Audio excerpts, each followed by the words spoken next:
Dexter Morgan has always been a master at hiding his secret life from nearly everyone. His co-workers in Miami, his stepchildren, and the entire community of Iron Lake. But in Dexter Resurrection, someone from Dexter's past finally puts the pieces together, Captain Angel Batista. Today, we're exploring how Batista discovered Dexter's secret and what this means for Dexter's future.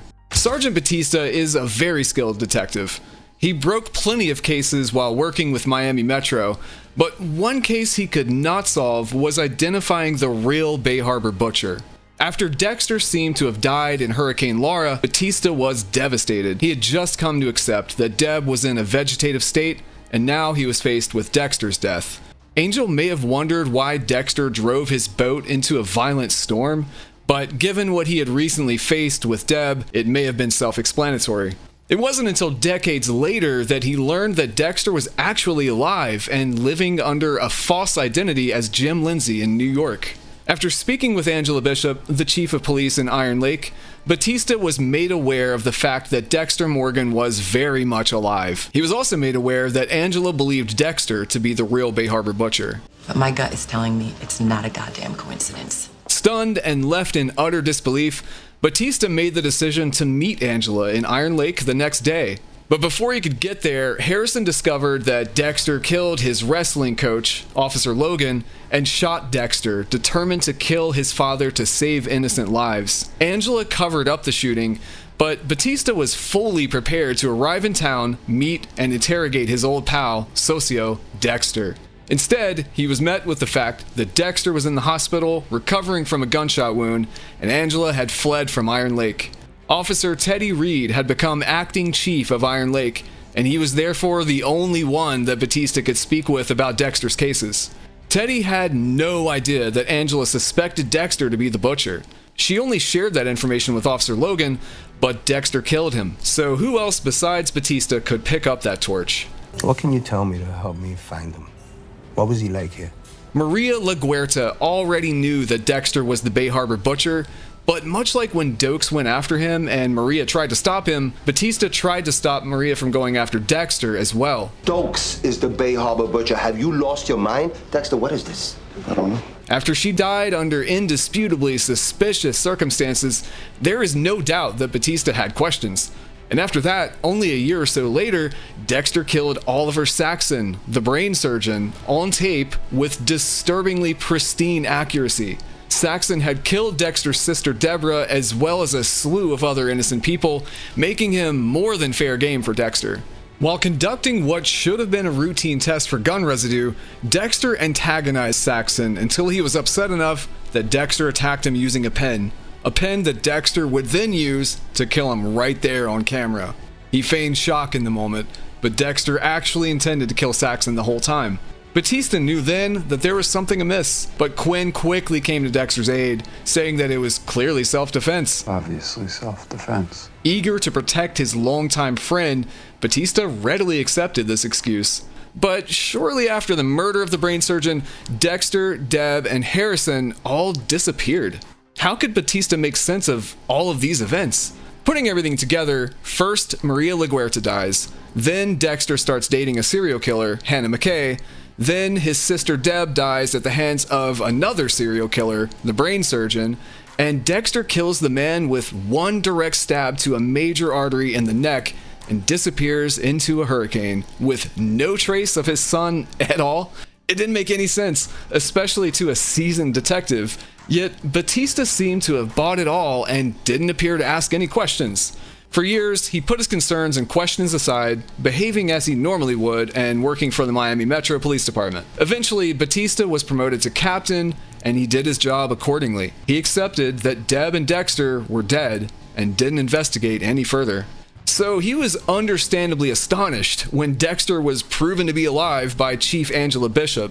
After meeting her at a conference for law enforcement, he let it slip that one of his friends, Dexter Morgan, had a son named Harrison. Harrison. Cute kid. Having met Harrison by that time, it was then that Angela realized that Jim Lindsay was in fact Dexter Morgan, a man who had fled Miami, abandoned his own son, and started a new life in another part of the country. As her suspicion of Jim grew, she uncovered facts that made her believe that Jim, or Dexter, may not have only committed murder in Iron Lake, but that he had committed several other murders in Miami before faking his death and running away. That would explain why he hid his son and changed his name.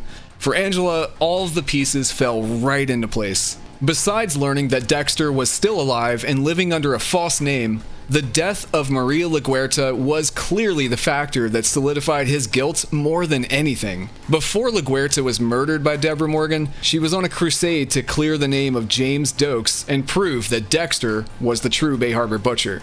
She knew that if the Butcher was still active and was in fact Dexter Morgan, he wouldn't be able to resist the urge to kill one man in particular.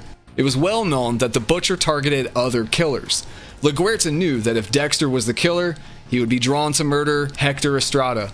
Hector Estrada was one of the men who participated in the death of Dexter's mother, Laura Moser. Laura was killed and dismembered in a shipping container in front of Dexter and his brother Brian when they were children. Knowing this, if Estrada was free, Maria was sure that Dexter would hunt him down and kill him. First, she set up a perfect opportunity for him to do so. She expedited Estrada's release from prison, made sure that Dexter would be aware of his release, and tracked him the night that he planned to murder Estrada. Estrada revealed to Dexter that he thought Dexter and Maria were working together just as he was about to die. You're working with her, aren't you? What? At that moment, Dexter realized that he was being set up. He took Estrada and escaped before Maria could find them. Only a few days later, Maria would be found dead, with Estrada just a few feet away. Batista knew that Maria helped Estrada get out of jail. He knew that she wanted to clear Dokes' name by any means necessary. He also knew that she had her sights set on Dexter. So once he discovered that Dexter was alive and well in Iron Lake, Batista must have suspected that her death had something to do with him. When James Dokes went after Dexter, he wound up dead. When Maria LaGuerta went after Dexter, she met the same fate. How much of a coincidence could that be? There is no reason that Batista would not have been suspicious of Dexter, especially after watching him kill Oliver Saxon with ease. He clearly doubted Dexter's explanation as they reviewed the tape of Dexter killing the brain surgeon. Only Quinn's quickness to call the murder self-defense stopped Batista's inquiries into what really happened. Still, it was obvious that something didn't sit right with Batista. But because he trusted Dexter and cared deeply for Deb, whom Saxon had all but murdered, Batista didn't make a fuss about the death of the brain surgeon. Dexter walked away scot-free. But with all of the evidence accumulating, Dokes, Maria, Saxon, faking his own death and abandoning his son, it became harder and harder for Batista to overlook what was clearly going on. When Angela called him and sent him a picture of her and Dexter sitting together, Batista quickly gathered the file he had pertaining to Maria's death and booked a flight to meet her in Iron Lake the next day. He knew then. He knew that something was not right. He knew that Dexter was hiding something, and Angela straight up told him that she believed Dexter was the butcher. Do you remember the Bay Harbour Butcher? Cristo. So by that point, Batista had watched Dexter kill a man, encountered 3 people in his field who told him they thought Dexter was the butcher, and knew 2 of those people were then found dead shortly after looking into it.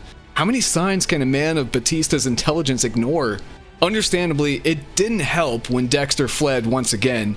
Batista came to visit Dexter in Iron Lake after he awoke from his 10-week coma following the nearly fatal shooting he experienced at the hands of his son Harrison. When Batista arrived, he began questioning Dexter about Angela's accusations and why he'd fled Miami and assumed a new name. It was clear then that he was still suspicious. Even with Teddy handing Dexter a get-out-of-jail-free card, Batista still posed a threat. At the very least, Batista knew that Dexter was responsible for the deaths of 2 men, the brain surgeon Oliver Saxon and Officer Logan. At this point, Batista knew that Dexter was capable of murder, and if he was cornered, he may commit another one, perhaps as many as it took to be free. Please let this be another hallucination. By those standards, Dexter could easily be the butcher. And why did he run? Batista didn't know for sure, but to see him run from Miami and then run again from the hospital, it was becoming increasingly obvious that Dexter had something to hide. Why not stay and clear his name completely? Dexter was definitely up to something. Unfortunately, Batista couldn't conclusively say what it was, so he asked Teddy, the new acting chief of Iron Lake, to let him know when the license plate associated with Dexter's truck came up with a hit, whether it be a traffic ticket, an accident, or something more serious. Keep me informed. I can do that. Sure. So when it finally did hit, Batista was determined to track him down. Little did he know that Harrison took Dexter's truck on his way out of town after the shooting. Batista thought the truck would lead him to Dexter, but it's obvious in the next episode that it will lead him directly to Harrison Morgan. Batista is more than suspicious of Dexter at this point. Dexter made it all too easy to doubt him. Being on the run continuously is only going to encourage law enforcement to follow you more closely. Maria LaGuerta's death at the hands of Estrada is already so confounding that only a fool would overlook Dexter's involvement. Batista is probably well aware at this point that Dexter is a killer. He isn't just hunting Dexter down because they used to be friends.